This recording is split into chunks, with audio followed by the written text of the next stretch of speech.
Plantopia is a competitive game in which you will be planting and growing weirdly anthropomorphic and humorous plants, and you'll see them going from babies to adults. What a metaphor for parenthood and growing anthropomorphic plants, I guess. The game is competitive, but it also has a solitaire mode in which, of course, you're just trying to score a ton of points. So each player will have 5 planters, and these are these cards. So each player will have exactly a set of cards like that. Each player represents a vegetable, so you can be a mushroom or a carrot or a potato. I'll be a potato. Somebody took a tiny bite of my head, rude. And each character will have basically 3 weather cards, 1 per type of weather, and we'll see what they do. But look how adorable it is that even after you play them, you know which character played them. So that means convenient for, which player the cards are going to be returned to. We'll see what that means. You also have optional superpowers for each player, unique powers. Then you have a deck of cards, and this is super important. These are the cards representing the plants that we will be growing and also planting and growing. The cards come, there are different kinds of plants. You have the cacti, the flowers, and the trees, and also you have 2 stages of their life. One when they're babies, so they have a circle outline surrounding their symbol, and one when they are adults, and then they have an hexagon like that. You have a cost that you need to pay in order to play that card. The babies, they have a number of cards that you need to discard, and the number may be 0. So I have a bunch of babies here. I already know from that icon that these are babies. Confirmed.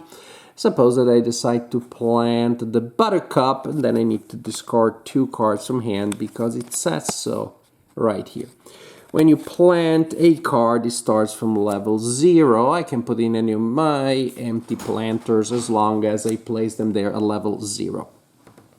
I can also play an adult card, if I have a baby of the same type, so flowers for flowers, let's put it here, flowers from flowers, at the required level. So I can place a carnation if I have a flower that is already at level 2, and I have this one in my hand, then, well, I can play it.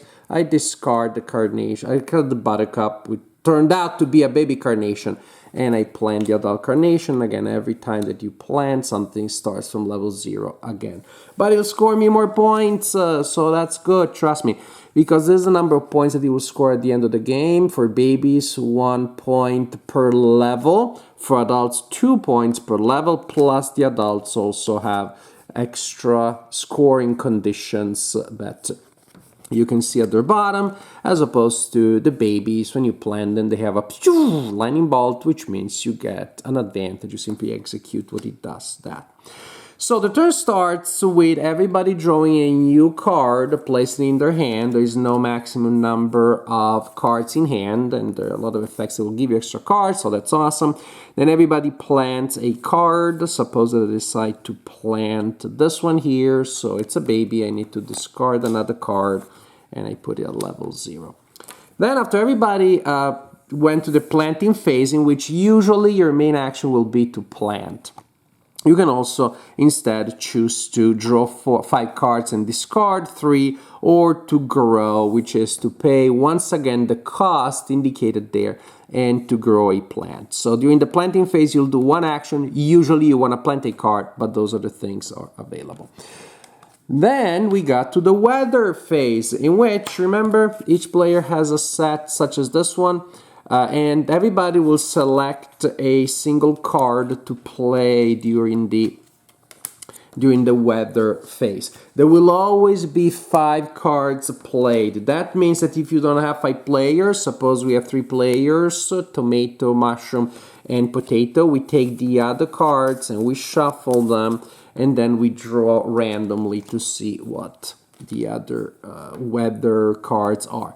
Basically, during the weather phase, you will always turn up 5 weather cards. There are also bonus cards that can be obtained through game effects, and this would be the time when somebody can play them.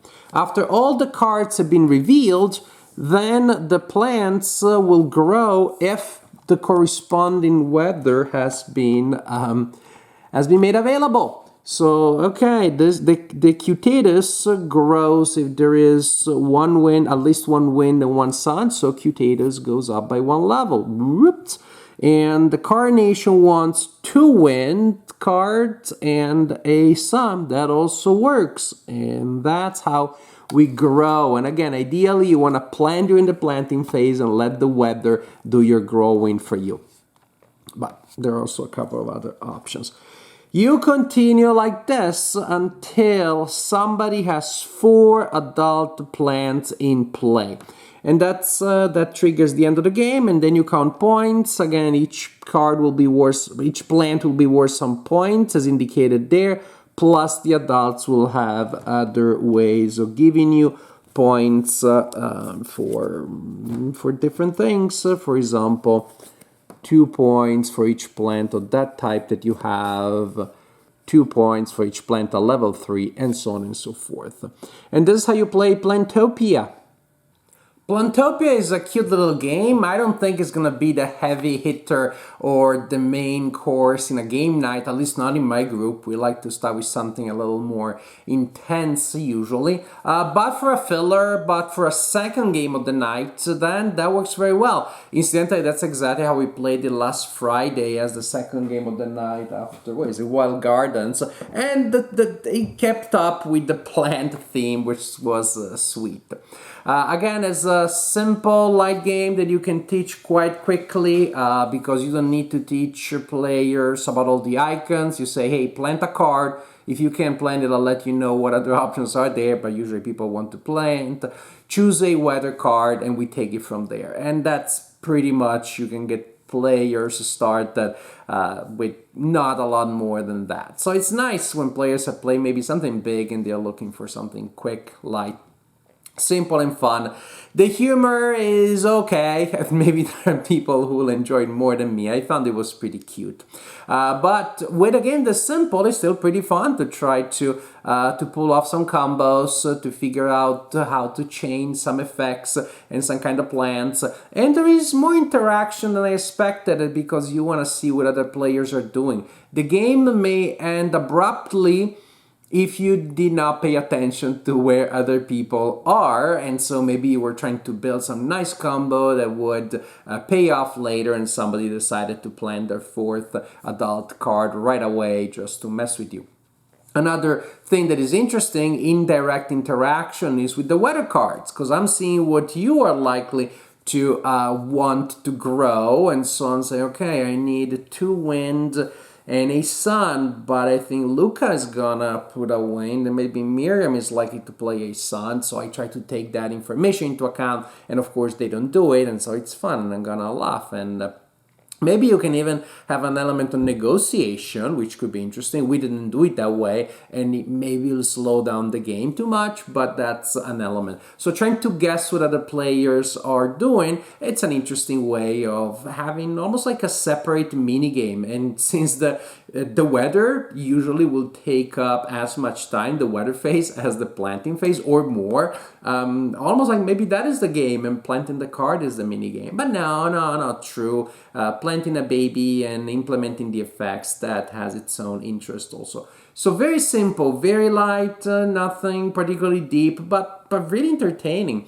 The solo version is good enough for, well, when no one is around, and I enjoyed it because I played that one first, but after playing it with other people, I really enjoyed the multiplayer version more because of this little tiny interactions that you have here and there. So Plantopia, definitely very light, but also quite entertaining.